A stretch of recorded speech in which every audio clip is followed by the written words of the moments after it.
PF provident fund PF के बारे में सभी जानते हैं। सभी को मालूम है कि सैलरी में कुछ हिस्सा पीएफ खाते में जमा होता है और जिस कंपनी में काम किया जा रहा है वह कंपनी भी उतना ही पैसा खाते में जमा करा रही है। लेकिन इससे ज्यादा खाते के बारे ज्यादातर लोगों को जानकारी नहीं होती। यदि कुछ और जानकारी होती है या रुचि होती है तो वह केवल ब्याज दर की खबरों पर। इससे ज्यादा लोग अपने पीएफ के खाते के बारे में नहीं जानते। नौकरी करते समय लोग इतने में ही अपने ज्ञान को संपूर्ण समझते हैं। आज हम बात करने जा रहे हैं 895 एम्प्लॉय पेंशन स्कीम की।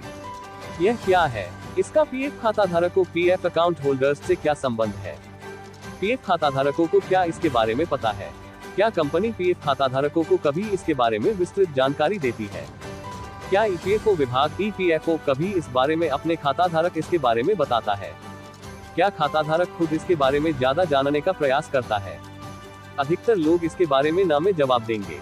जो लोग नौकरी कर रहे होते हैं उन्हें ईपीएस एक्ट शब्द केवल उस समय सुनने को मिला होता है जब एचआर विभाग कई फॉर्म पर साइन करवाता है। इनमें से एक फॉर्म ईपीएस का होता है।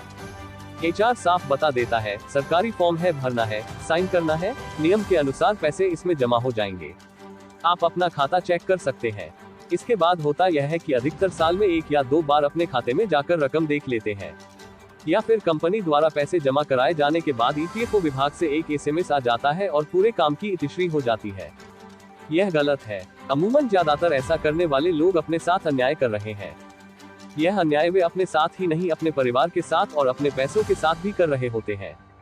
आज जो लोग भी सामान्य कमाई कर सही संपत्ति अर्जित करने में कामयाब हुए हैं वे सभी अपने सारे रुपयों का पूरा हिसाब रखते हैं। इसलिए जरूरी है कि आप सभी इस प्रकार अपने रुपये का हिसाब रखें।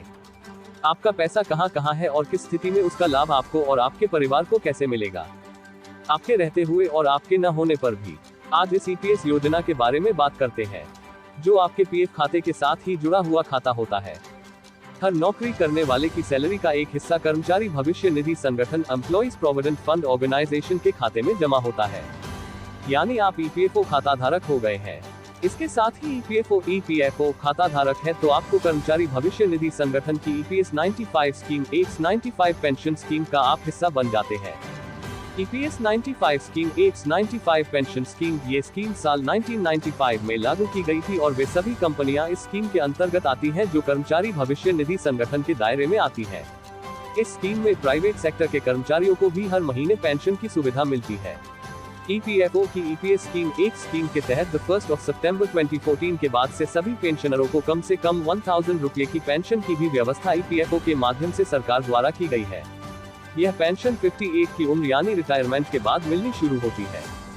ईपीएफओ खाता धारकों ईपीएफओ की सैलरी का एक हिस्सा हर महीने ईपीएफओ खाते में जमा होता है। सबसे जरूरी बात यह है कि ईपीएस स्कीम एक स्कीम का लाभ उठाने के लिए एक कर्मचारी को कम से कम 10 साल तक नौकरी करनी होती है। 58 की उम्र के बाद विभाग द्वारा पेंशन की राशि दी जाती है।